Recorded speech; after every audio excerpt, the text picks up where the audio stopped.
soit Jésus-Christ, sa paix soit avec vous. Le refus des Suisses de devenir musulmans en laissant construire sur leur sol des minarets s'explique par le fait que l'islam est, par principe, opposé à la liberté religieuse. C'est ce que nous lisons dans le Coran, par exemple à la sourate 2, verset 193.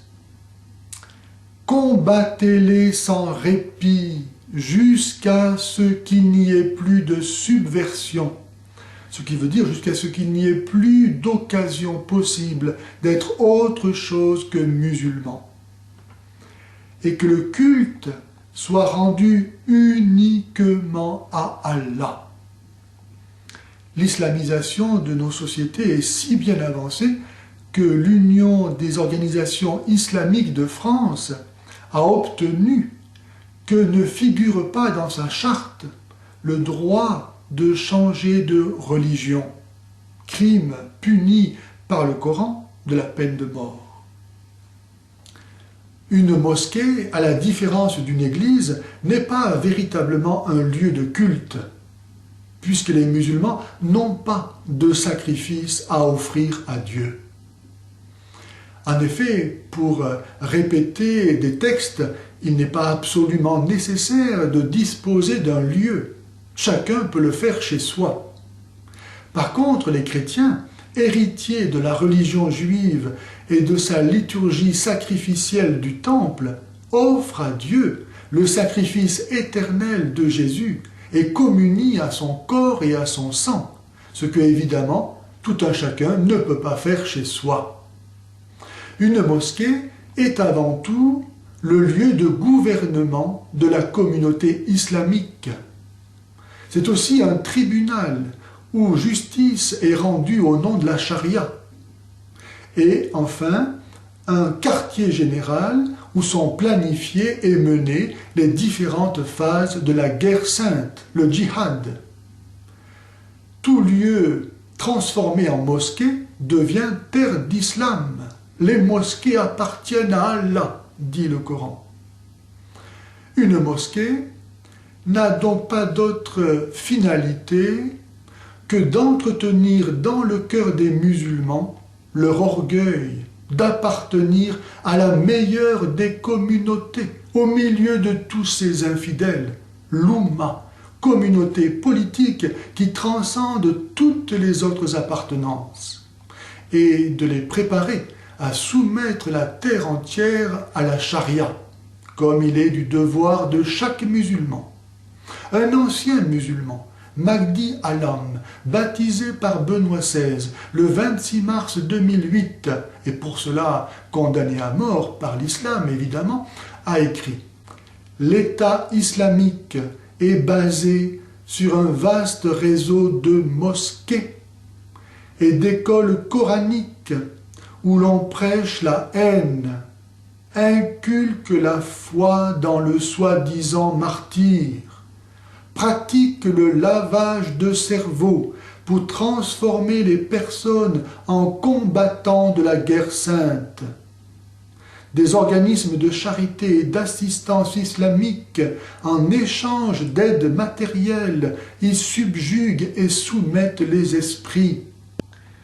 Il faut être déjà des soumis pour refuser de reconnaître l'islam pour ce qu'il est et oublier notre histoire.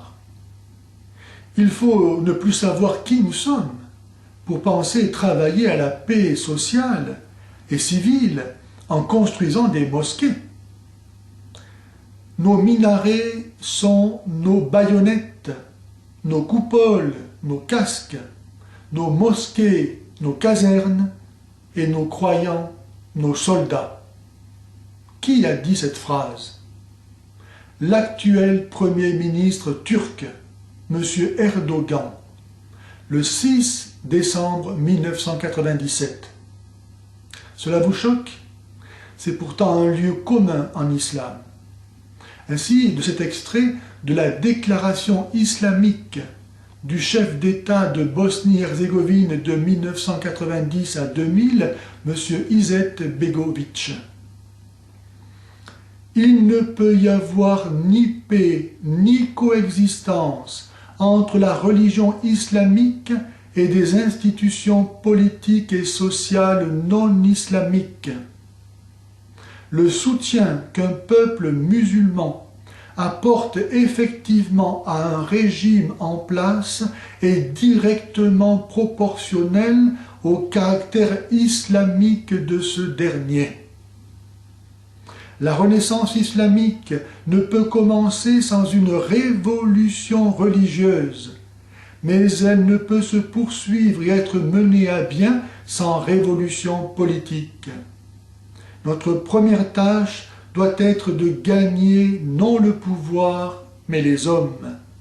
Nous devons être des prêcheurs avant d'être des soldats.